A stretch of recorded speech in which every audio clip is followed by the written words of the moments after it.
बिस्मिल्लाहिर्रहमानिर्रहीम। अस्सलामुअलैकुम नाज़रीन, AWC एग्री के साथ मैं हूं आपका मेज़बान ताहिर नदीम और मेरे साथ मौजूद हैं agri organic consultant Mohammad Ali Khan साहब।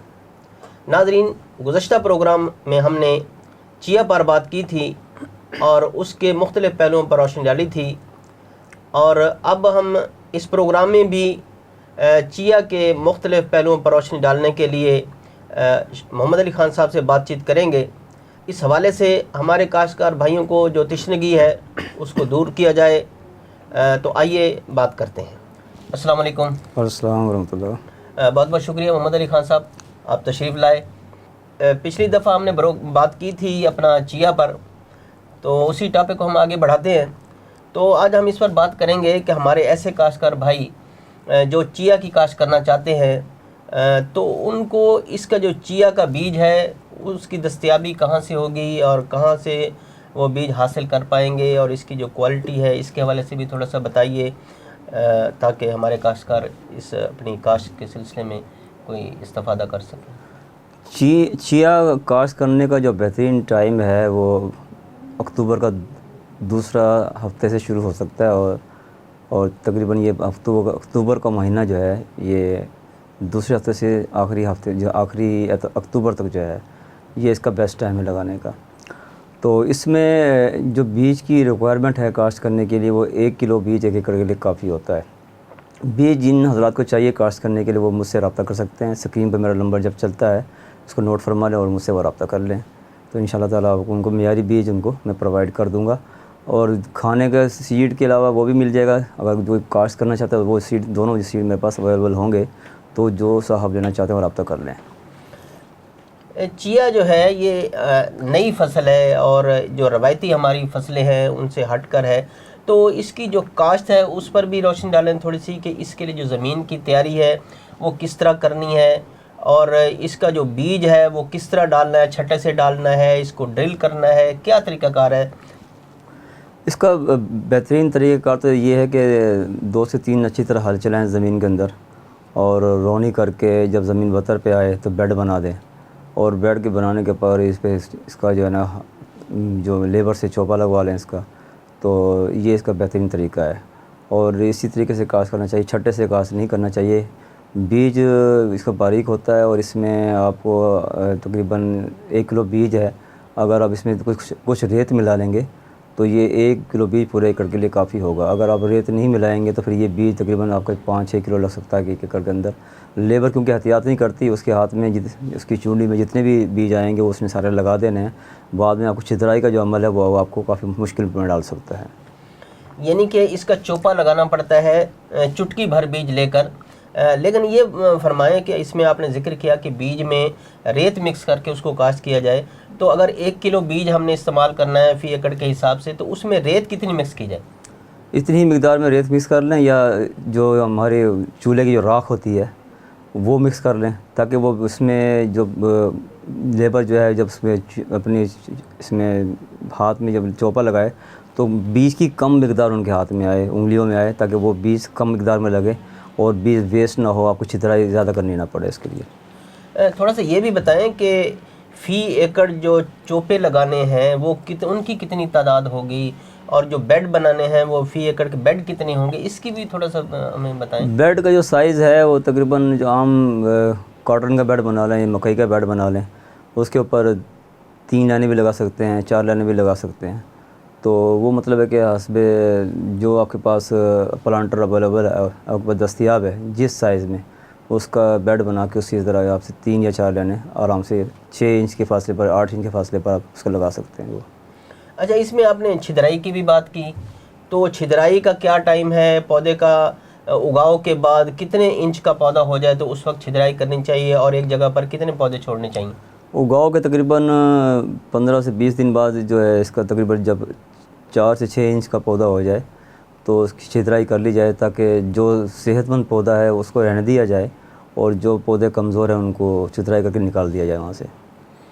एक जगह पर कितने पौधे रहने चाहिए? एक पौधा क्योंकि ये पौधा झाड़ बनाता है तो बेहतर ये है कि जो सेहतमंद पौधा वही रहे, बाकी पौधों को वहाँ से ख़त्म कर दिया जाए। अच्छा, जो फसल के उगाव के बाद इसकी आबपाशी का भी बड़ा अहम एक ज़रूरी काम है। तो ये बताएं कि इसकी आबपाशी उगाव के कितने दिनों बाद होनी चाहिए और फिर इसको बतदरीज जो है रूटीन में कैसे इसकी आबपाशी करनी चाहिए? पहला पानी तो जब रौनी पे कर लेंगे बिजाई, तो इसके बाद जब बेड वतर में जब बेड बनाएंगे तो पानी काफ़ी है। उसके बाद मौसम में क्योंकि हमारे तगय्यारात हैं, मौसम में सख्ती और नरमी इस तरह की आती रहती है। अगर ज़रूरत पड़े तो आपका अंदाज़ा हो जाएगा तो फिर पानी लगा दीजिए, अदरवाइज़ इसके 3 से 4 पानी में फसल पककर तैयार हो जाती है। अच्छा, इस फसल के जो अहम मराहल हैं जिसमें ख़ास तौर पर इसके पर तवज्जो देने की ज़रूरत होती है, उन पर भी रोशनी डालें। या उगाव का मरला है, या जब ये फसल अपना सिट्टा निकाल रही होती है वो अहमियत का टाइम है, इस बारे में थोड़ा सा बताएं।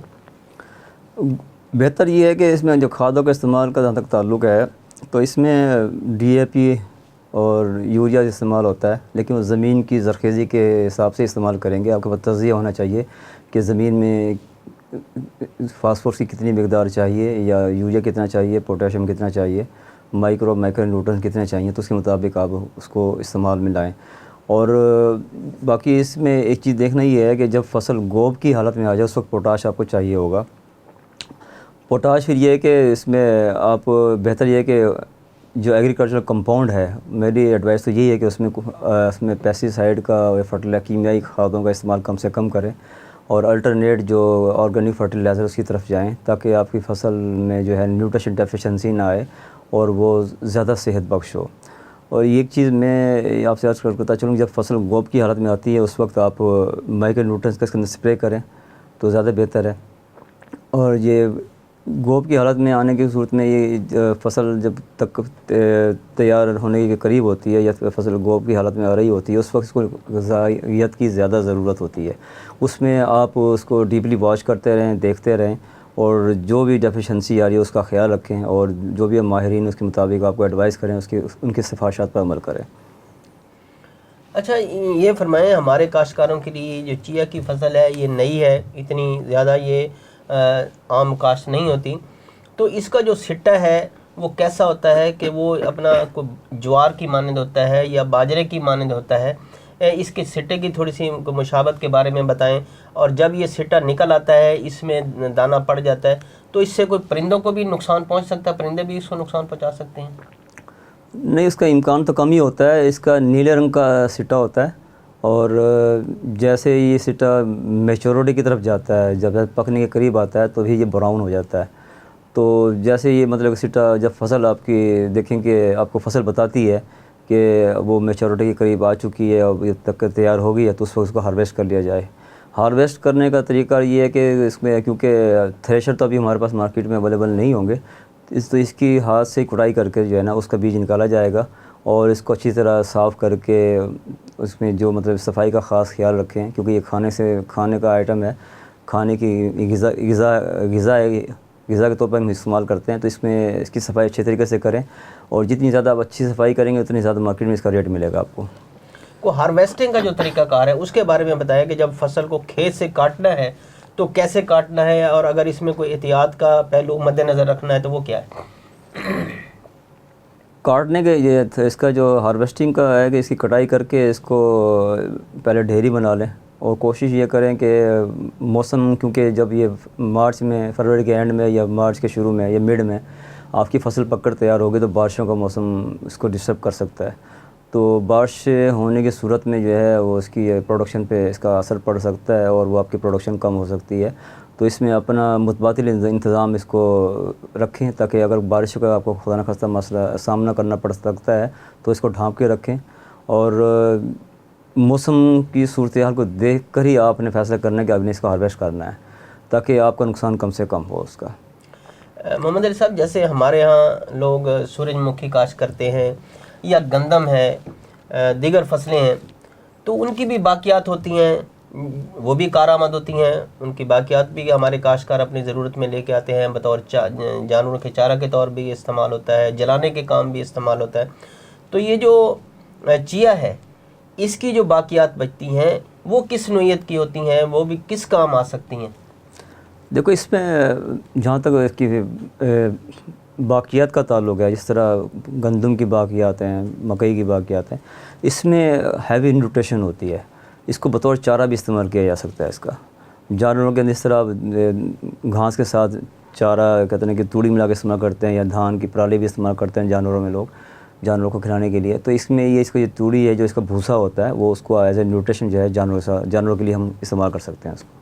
तो क्या जानवर इसकी जो बाक़ियात है, जो बचता है भूसा वगैरह, वो हमारे जानवर उसको शौक़ से खाते हैं, या क्या रुझान क्या है जानवरों में उनको खाने पीने का? देखो न्यूट्रिशन है उसमें। जानवर क्योंकि इसके साथ ज़्यादा इस खाली इसको अकेला तो नहीं खिलाया जाएगा, किसी के साथ मिला कर खिलाया जाएगा। तो मतलब इसमें न्यूट्रिशन तो अच्छी खासी इसके अंदर होती है।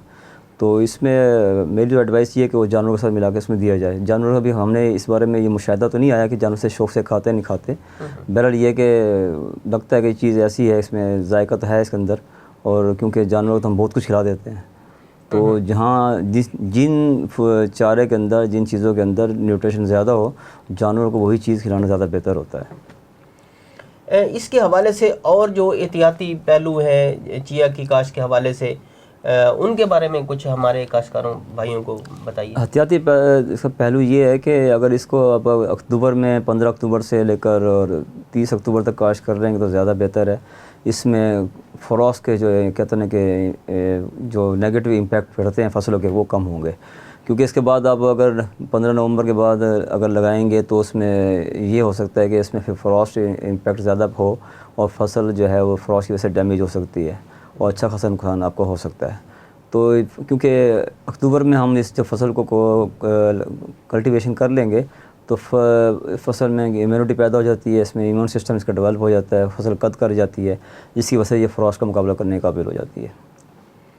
तो इसका ये भी कुछ ख्याल रखना पड़ता है कि पौधों का जो कद है एक लिमिट तक रहे, इससे ज़्यादा ना जाए, ये भी कोई ख्याल रखना पड़ता है? नहीं, इसमें ज़ाहिर बात है कि बाज़ का हमारे जो ज़मीन है, कहीं ज़मीन ज़्यादा, कहीं ज़मीन का कोई हिस्सा ज़्यादा ज़रखेज़ होता है, वहाँ से फसल का कद अच्छा निकाल लेती है। कहीं ज़मीन कमज़ोर होती है, वहाँ कद कम रहता है, या उससे कहीं हमसे न्यूट्रिशन प्रॉपर तरीके से नहीं जा पा रही होती है। वो फील्ड में इस तरह के मामला आ सकते हैं। तो इसमें जो कद नेचुरली ये खुद करती है तो उसको करने दिया जाए, और इसको कोशिश ये की जाए कि उसको मतलब कि जो फसल की जो ज़रूरियात हैं, हमारी न्यूट्रिशन जो ज़रूरियात, उसको हम पूरा करने की हतुल इम्कान कोशिश करें।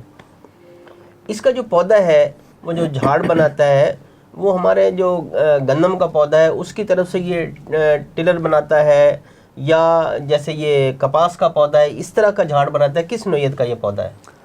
देखो, ये जो नीचे से टिलर है वो तो नहीं निकालेगा, ये बीज से ही निकालेगा। बीज से ये मतलब इसकी ट्रेनिंग बनेगी, और हम वो इसी जब छिदराई कर लेते हैं तो हम एक ही स्टेम को ऊपर लेके जाते हैं, उसमें आगे झाड़ करनी होती है जाके उसकी। तो वो जब झाड़ करेगा तो कद भी करेगा, साथ साथ इसके अंदर इसकी, क्योंकि फिर इसके अंदर सिट्टा भी ज़्यादा बनेगा।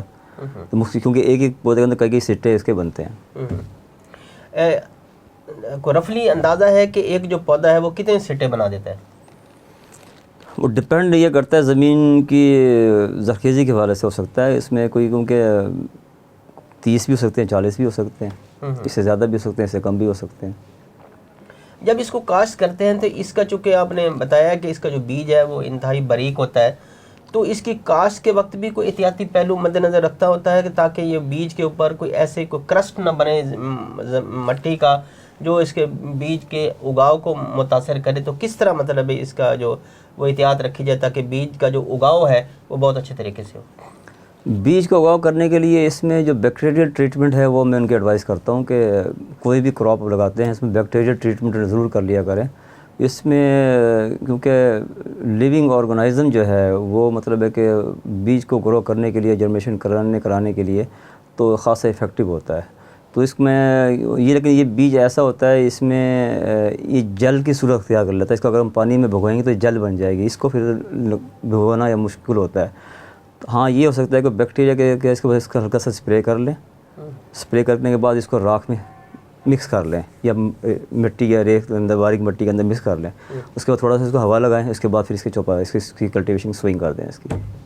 अच्छा, आखिर में मैं ये चाहूँगा कि आप हमारे काश्तकार भाइयों को ये भी बता दें एक मरतबा फिर कि वो जो कन्वेंशनल हमारी जो रवायती काश्तकारी है या रवायती फसलें हैं ये रबी सीज़न की, उसको छोड़कर चिया की तरफ जब आते हैं तो उनको किस कदर फ़ायदा होगा? देखो, इसका चिया का कंपैरिजन दूसरी फसलों से नहीं किया जा सकता, क्योंकि इसकी मार्केट अभी पाकिस्तान में लिमिटेड मार्केट है। लेकिन ये कि इसमें ऐसे लोग जो अपनी थोड़ी सी ज़मीन है और वो अपनी सेल्फ प्रोडक्शन करके सेल्फ मार्केटिंग करना चाहते हैं, तो वो लोग तो इसको कर लें। बाकी क्योंकि अब ये प्रॉब्लम है, जिस तरह गंदम में हमारी कैश पे सेल हो जाती है और हमें पैसे इसके फ़ौरन आ जाते हैं, इसका चिया में इस तरह नहीं है। चिया की मार्केट लिमिटेड है और इसके चंद लोग ही है, चंद कोई फर्म में ही जो इदारे हैं वही इसकी सेल एंड परचेज़ का काम करती हैं। अल्हम्दुलिल्लाह मेरा भी चिया का सेल एंड परचेज़ का काम है और मैं ख़ुद भी बाय करता हूँ और आगे बल्क में सेल भी करता हूँ। अगर कोई लोग कोई अगर चिया की कल्टीवेशन करते हैं तो वो मुझसे रब्ता कर सकते हैं। बीज चाहिए तो बीज भी मिल जाएगा आपको। अगर दूसरा किस किस्म की मालूमात चाहिए वो सारी मालूमात मुझसे बज़रिया व्हाट्सएप मुझसे रब्ता करके हासिल की जा सकती हैं। बहुत बहुत शुक्रिया मोहम्मद अली खान साहब। थैंक यू, बहुत शुक्रिया। नाजरीन, आपने एक मरतबा फिर चिया की काश्त के हवाले से agri organic consultant Mohammad Ali Khan साहब की बातें सुनी। तो नाजरीन, चिया एक अहम फसल है और नॉन ट्रेडिशनल फसल है। इसका जो काश्त है वो इंतहाई अहमियत की हामिल है और बहुत ही बारीक बीनी से इसकी काश्त की ज़रूरत है। तो काश्तकारों को चाहिए कि जब इसकी काश्त करें तो इसकी काश्त पर खुसूसी तवज्जो दें, ताकि वो इसके जो बेहतरीन इसकी जो फसल के जो फ़वाइद हैं उससे मुस्तफ़ीद हो सकें। तो आज तक के लिए इतना ही। आइंदा सेगमेंट तक अपने मेज़बान ताहिर नदीम को दीजिए इजाज़त। अल्लाह निगहबान।